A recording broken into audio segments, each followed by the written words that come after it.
John Chow here from johnchow.com, and welcome to another episode of Driving with John Chow.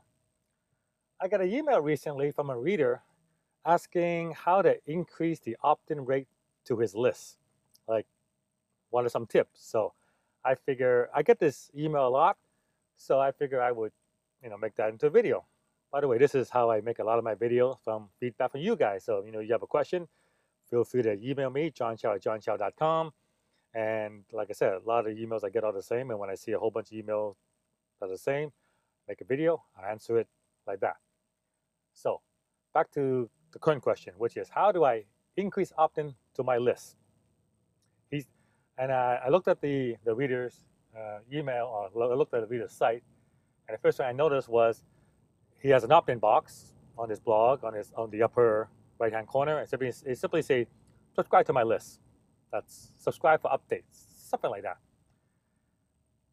And the first thing you should do is make a better call to action.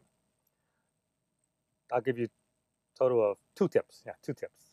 My top two tips to increase opt-in rate. And the first one is have some kind of lead magnet. I talked about lead magnet before. Lead magnet is something you give away for free in exchange for someone opting into your list. If you don't have a lead magnet, then your opt-in rate it's going to be pretty average or dismal.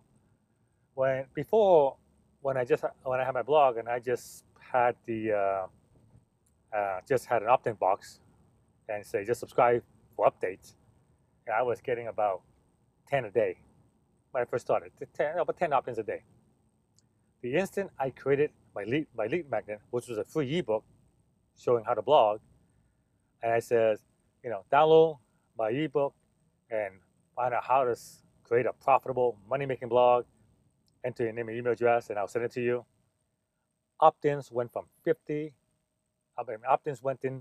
10 a day to 50 per day.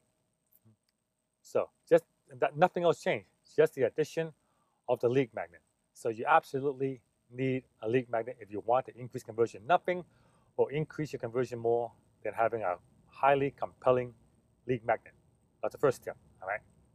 The second tip is have multiple opt-in methods. When you go to my blog, you will see that there are many, many opportunities for you to opt in. I got my call to action opt-in box on the upper right-hand corner. Below my blog post, you will see, keep it with John Chow, subscribe for the update right there.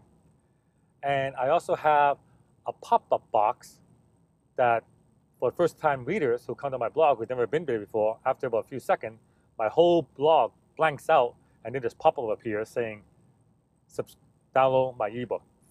And that pop-up, that fade-in light box, what do you want to call it, that is my number one opt-in, most highest converting opt-in box on my blog.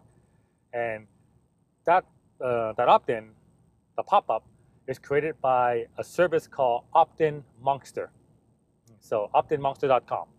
It's a really, really great. Like you can use it you can limit the number of times the box shows up, first-time reader. It also tracks their mouse movement. If they move away from your blog, it'll pop up and say, hey, don't leave. You can do that too. So there's a whole bunch of stuff you can do. And of all the opt-in boxes on my blog, that is the best right there, the opt-in box right there. So using the opt-in monster and the lead magnet, right, I've gone from 10 opt-ins a day, where I was just asking them to subscribe for updates, to 200 per day. Right? So that, just two things, a lead magnet and opt-in monster, shot me from 10 a day to 200 opt-ins per day. Right? So if you don't have a lead magnet and you're not running opt-in monster, highly recommend you get it and take a look at them. Right? So it's a fantastic service. Go check it out. Create your lead magnet, add it to Opt-in Monster, and watch your opt-ins go through the roof. John Chow from johnchow.com. Thank you for listening. Welcome your feedback. Give me a thumbs up, and I'll see you guys on the next episode.